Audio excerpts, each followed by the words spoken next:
Go ahead, somebody. Yes, God is good. And all the time. Yeah, there's that issue you brought about finances. There's this thing about our money and my money. Mostly, and most of the days, our money is the man's money. Yes. Na ile ya madam is my money.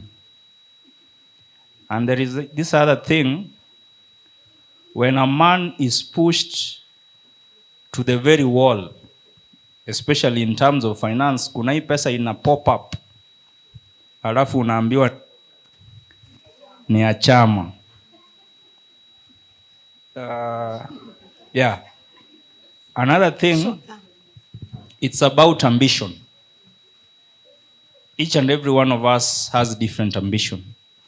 Kuna ule anataka kujiendeleza career wise. There is that other one who is maybe an entrepreneur in their own right. So wants to progress with their career, others anataka kusoma aende mpaka ngambo. This really brings some sort of conflict, especially when a woman wants to really progress to certain heights. The third thing, I would like to have counsel on how to deal with the children who are really hyperactive or something like that. For example, my daughter. My daughter is someone who wants change very fast. There is a certain time alifika pahali akaniambia mimi sasa siendi shule, and I asked her why, and she told me I'm being told about apples the entire time. If the teacher is not going to tell me something else, me, I'm not going to school. I'd rather stay at home and do something different. Na hapo nyumbani bado, when things stay the same, she wants change in like 2 days. Anataka mbadiliko wa vitu. How do you deal with such kids? Yeah, that's a good question. All your questions are good. And I really want to hear from the bottom of your heart what has worked. You know, some of these things may not be in the Bible as in clear the way you're saying. Life principles. Now, I've heard that story of my money is your money and my money is my money and our money is... Now, personally, for me, from my own life and the experiences I have working with people, I don't know how it is when one human being, them what they are earning is meant to take care of everybody. There is another human being who also has capacity to earn, but they are keeping theirs. So what I have seen happen is that many times, so the money of this one partner is underutilized kwa nyumba. So when it's underutilized in the home, it ends up being wasted. Do you understand what I'm saying? And wasting may mean unashinda ukitumia watu wako and you give them fish as opposed to teaching them how to fish. You always identify there are people in need all over. Unashinda ukiwapatia because of underutilization. And the person who is working, whose money is our money, they end up getting overwhelmed because they're also a human being. They can seem like, yes, they are providing, but they get overwhelmed and they could have done so much more. At the end of the day, the family income is reduced because you are not able to come and invest, maybe getting more property, taking children to maybe better schools because you have resources. The resources are not there. I will want to know if there is a man who is happy with, I've not met one, but if I meet one here, I think I'll change my story. A man who is comfortable, him and the wife, they are working, but he's shouldering all the responsibilities. The wife, yeye pesa yake ikue yake. If there's a man like that, maybe. Is there a man like that? Ako comfortable from the bottom of your heart. You are okay shouldering everything your wife is earning yake ikue yake.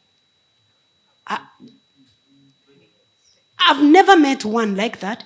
I've not met one like that. So sometimes I don't know where this ideology come from. Because for me, as I say, do unto others what you would unto you.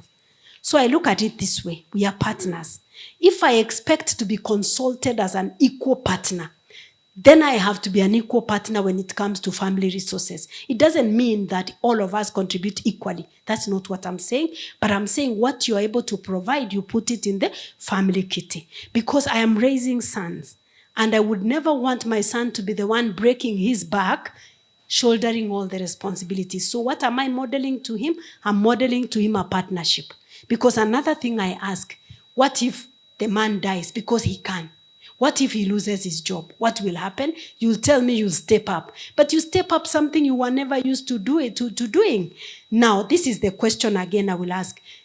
Now, how do I expect to be consulted in investment when I'm not party to it, I'm not contributing? Then I'm expecting, amenunua shamba na hakuniambia. Of course, because if I want to be treated as a baby girl, let me remain a baby. Babies are not consulted. Now, nasema tu, you want baby girl treatment, remain a baby. Because now you cannot again start, it's conflicting because you're saying, I want to be spoiled. I want to be treated as a baby girl. Then you start complaining. Oh, akanunua shamba, akaniambia. But I don't tell my son where I'm buying a shamba. He's a baby. I don't tell him. It's adults who talk about such stuff. So you see, it becomes a conflict because you'll be treated as a baby to the very end. Okay? So personally, this is what I believe. You put your resources together and plan for them as a family. If somebody has someone they are supporting, you bring it to the table. You bring to the table, like now I told you, I'm completing building for my mother a house. I brought it to the table, not to seek for permission. I said, I want to put up for my mother a house because of this and that. And my husband said, fine. He keeps asking, how far has the house gone? And I don't expect him to contribute money for it. He can. But for me, I don't have that expectation. If he does it, I'm very grateful. Because I don't want to be entitled. That is not his mother. So if he says, the day he says, have this money, you can actually roof with it. I'm so grateful. Because that's not his mother. I don't expect that. So you put together. I'm yet to meet a man who is happy doing that. So I don't know where that is coming from. And then the other part you talked about when it comes to kujiendeleza, mwingine ako tu sawa na biashara. People are different. Me, I believe in complementing one another and supporting one another. If, like, for example, my husband met me at the university. We met at the university and we met in church. I do not ever expect him to come in between me and my studies because he met me at the university I was studying. He met me in church, so I don't expect him to come in between me and my service to God. Because were it not for God, he would not have met me. Were it not for my studies, hangenipata. So the thing is, we support one another. He may be interested maybe in business. Me, I'm interested in kujiendeleza. So we bring it to the table. Like now, when I was coming to Kisii, I said, I'm going to Kisii to speak for 1 week. I'm leaving Kisii, I head to Nairobi, I pack my clothes. I'm going to Mombasa for another 1 week. So we talked because him is always at home. So we talked, we said, so you're going to be home with the children, I go. He said, please go. What do you need? Support. The next time he has something he needs support, he will say, you know what, there's something I need to do. So during this time, block your dates, you'll be there with the children. We support one another. Remember the way you treat your partner, they will treat you the same when your whatever comes. So I don't know, maybe the part you may be saying, I don't know that it becomes a problem when the woman is the one who wants to advance. I said on day 1 or day 2, the IQ of the children is determined by the IQ of the mother. Children who are malnourished most of the time, they come from families where the mothers are not educated. So they don't even know how to combine the food groups. So by you supporting your wife, for example, as a man to advance, it's a benefit to your children. My children have gotten opportunities because of me. Like they go somewhere, you find somebody knows, somebody says, you're Rose's child, come and get this. My son wants to go to an exchange program to Canada next year. And he told me, Mama, I want to go to Canada for an exchange program by the university.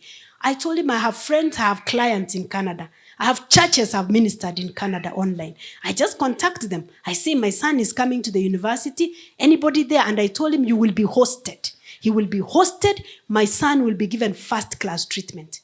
You know why? Because I've ministered. I have people I've never met, but they are my clients. They are my friends.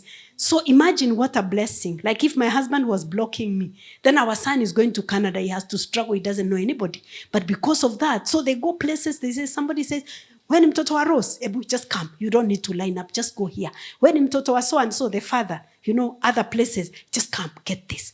So by you supporting each other, unless you're with the wrong person, such that maybe some people can become proud. Some people get to a place, they forget where the Lord has gotten them from. And that is not an issue of advancement, that's an issue of somebody's attitude. Because they feel wanataka kukanyaga watu, and such people never go very far. Because they become proud and they never advance from that point.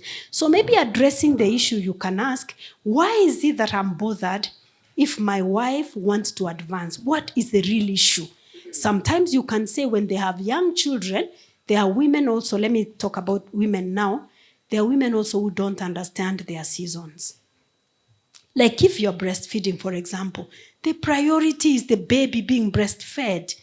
One of my colleagues left a 6-week-old to go for a training in the US for 6 weeks. Was it 6 weeks? A 6-week-old baby. She was in maternity leave. Na alikuwa amechukua leave. Opportunity ikakuja ya kwenda US. Akasema akatoka leave. Akasema siachi. Nikiacha hiyo opportunity sita succeed. Sitapata ingine. Imagine she got a nurse from the workplace to come and live in her house, an elderly nurse, to sleep with her 6-week-old in the end US. Surely. Now those are wrong priorities. Because a child who is lacking that connection with the mother at such an early age, they will never recover. Because that's a motherless child. You see? So you find somebody does not understand their seasons. And no, right now I'm breastfeeding. The child never asked to be born. So I will have to stay here, take a pause, and breastfeed because you understand your seasons. So maybe understand critically, why is it that I'm bothered when my partner wants to advance, and support your partner because you'll benefit as a family. And at the end of the day, it will actually, even she will support you because your time will come also and your partner will support you. Then the other point you've talked about, having a hyperactive child. I think that's very common for me, right school, because there are some schools that don't have extracurricular. I've had to move my children many schools because some schools don't have very vibrant extracurricular activity to use the energy of the child. So check whether they're in the right school. Do they have enough play? Do they have extracurricular activities? Check that out. Then the other thing, you can engage your child in other activities outside of the school. Like I remember my eldest son was very hyper. He could be in class because of being hyper. He eats all his nails because he's just bored. He wants to keep going. I registered him in the Kenya National Library Services. So every week he had to borrow 2 books and do a book report. And then I enrolled him in a public speaking club. He's a very excellent public speaker. So I enrolled him in a public speaking club because he loves to speak. He can speak.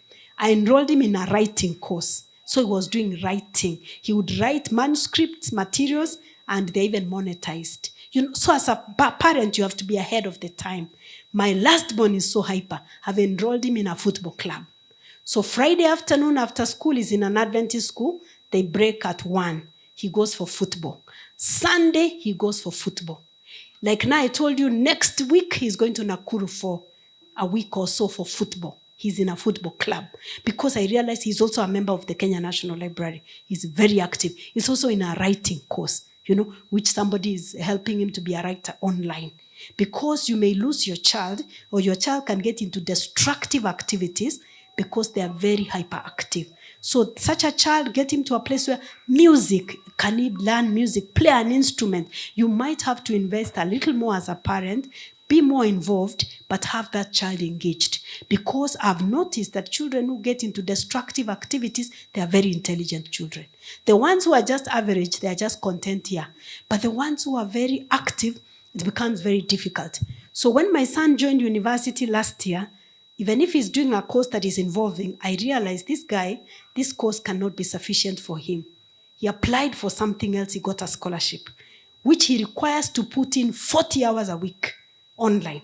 So he's doing something for 1 year that is putting 40 hours. He sleeps some days at midnight, wakes up at 5 to prepare. So he attends his classes in college, then he's also doing a course because he's doing an IT course. So someday I was checking where we put our books. So I saw papers that have been marked. So when I'm looking at the papers, I'm seeing 98%, 100%. I said, whose papers are these? He said, that's the cut we did at school. So I said, you didn't show me you've cleared everything? You didn't show me? He said, yeah. I said, you mean you're able to put in 40 hours for this online course, my software engineering, then you're also able to do your classes and you still get everything? He said, yes. I told him this is what will happen. After your first year, you'll get an online job. After his first year in college, when he has finished the course, I said, you're getting an online job. So I was discussing with him, are you going to get the job? You take care of your expenses? He said, no. Because you are my parent, you will pay for me, for my university. I said, that's okay. So I asked him, how do you want to spend your money? He opened as a money market investment account. He says, I will put my money there. By the time I finish campus, I will have put a down payment for an apartment. Said, I want to buy a house. Said, what will you do with the house? He said, it will be 2-bedroomed. I live in one. The other one, I use it as an office. So I said, can you move in with your brothers? He said, no, they are not my children. You stay with your children. Me, I will buy an apartment. I said, oh, you can actually even buy the apartment and rent it. You see, because this guy, I know him. I know if we don't engage him, the guy can get lost just like this because his mind works very, very fast. So he has to get a job so that he will be working and he will be studying. So what I can say, you have a treasure. That's a wonderful child you have right there. But then you also have a heavy responsibility to find out what works best. You try many things. Then when you see there's something that they are doing very well, you encourage, motivate them towards that. Because we have seen children who have gone ahead and they have really done very well in other things alongside the academic. So academic is not stimulating enough for them. Get them to do other things. A lot of people I've seen, like personally, I always have many things running. I can't just do one thing. I get so bored and even feel depressed because I'm like monotone, the same thing, but I have to have many things running. So it's the responsibility of the parent to understand so that you can guide your child, you can support them to exploit their talent, be the best that they can be. Thank you.